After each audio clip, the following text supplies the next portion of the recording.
कृषि ऋण छाड़ करबा आमर दाबी कृषि ऋण छाड़ करबा आमर दाबी घाट मरामती करबा आमर दाबी घोषित बिजुली काट बंद करबा आमर दाबी प्रति ब्लॉक रे शीतल भंडार जोगाई दबा आमर दाबी 300 यूनिट बिजुली बिल छाड़ करबा आमर दाबी राणकोड़ हाई स्कूल को खेल पड़िया जोगाई दबा आमर दाबी डंपिंग कार्ड उठे दबा आमर दाबी राणकोड़ अंचल डंपिंग कार्ड उठे दबा आमर दाबी मो ना सूरज जेना सीपीआई एग्जीक्यूटिव कमिटी मेंबर आज देखु आमर 6 ରୁ 15 तारिख चलती पदयात्रा चलती ये डबल इंजिन सरकार जो आसला ये बहुत प्रतिश्रुति देता साधारण मनीष कथा बुझ दरदाम कमेदब आज हिंसा जो भाया हो दलित आदिवासी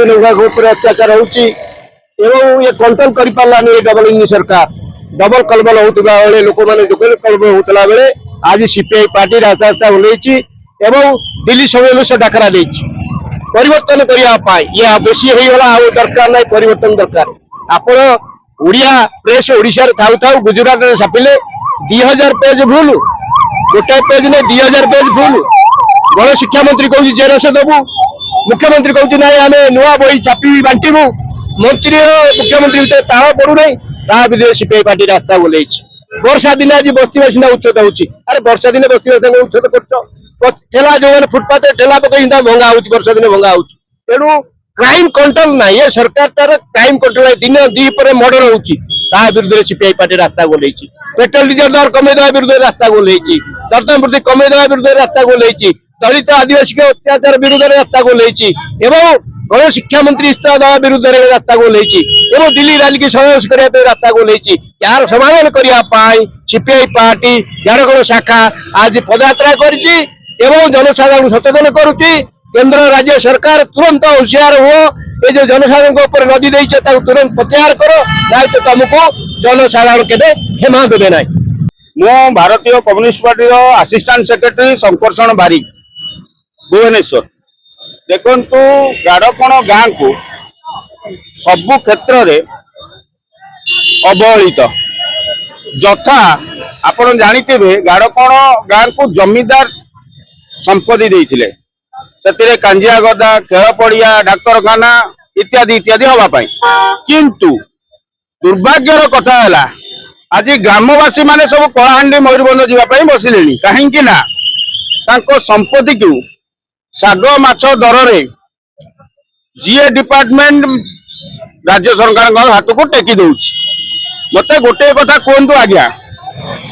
जदि आम गोचर आपण केमी घर बारी है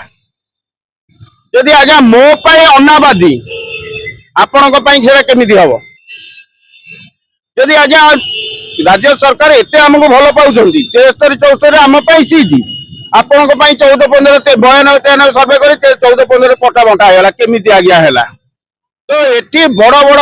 हस्ती आज्ञा लुटी आम गाँव में गोटे मशाणी रास्ता ने गाँ मशाणी रास्ता ने आज्ञा गाँ लोक पोड़ा कौटी हे आपड़ देखते ये गोटे पाखे डमणा गाँ से गाँव में मशाणी असुविधा उपजिला आज्ञा आम कौन ग्रामवासी हो पाप करूँ भुवनेश्वर ग्रामवासी रही केवल सहरी मानकर आपण केउंझर मयूरभंज बलांगीर सियाड़ू आणिक लोक भुवनेश्वर रखे भुवनेश्वर जी लोक जी मयूरभंज कलाहांडी रहा कौ भाया न्याय आपण कर सरकार को सूचेबा आज पदयात्रा भारतीय कम्युनिस्ट पार्टी करथिला ये स्वर खाली बल्ली रही ना ये स्वर दिल्ली जाकि सेप्टेम्बर 1 रे रामलीला मैदान में पड़ो आज्ञा निजुक्ति कथा कहतु बस्ती भांगा कथा कहतु वर्षा दिन में गरीब महिलाटे केमिति आज्ञा कुआडे पिला छुआ को लेकिन जीव आज्ञा आपणकर दरद कौन ये वर्षा सीजन आसे वर्षा सीजन में खाल ढीप आपण माटी पकई समतल करती ता पूर्व करती ओहो ना नवापाई बोधे आगामी निर्वाचन रे राजधानीवासी एक हुआ ये सरकार को उचित जवाब दियो मशाणी रास्ता दिया मशाणी रास्ता गाड़कोड़ खेल पड़िया ना गाड़कोड़ पिला खेल पड़िया ना गाड़कोड़ बर्तमान जो आम डंपर थुचंदी जो ओलिया आनी धाउचंदी बहु प्रतिवाद करू बाहर करूना कौन भाई जोर जबरदस्त गरीब लोक साधारण लोक जोर जबरदस्ती लगे यही सब दाबी नहीं आम बर्तमान ये पदयात्रा करूँ। ये पदयात्रा 1 सेप्टेम्बर दिल्ली रैली पर्यटन चलो तेणु साधारण लोक सूचाई बर्तमान आम सब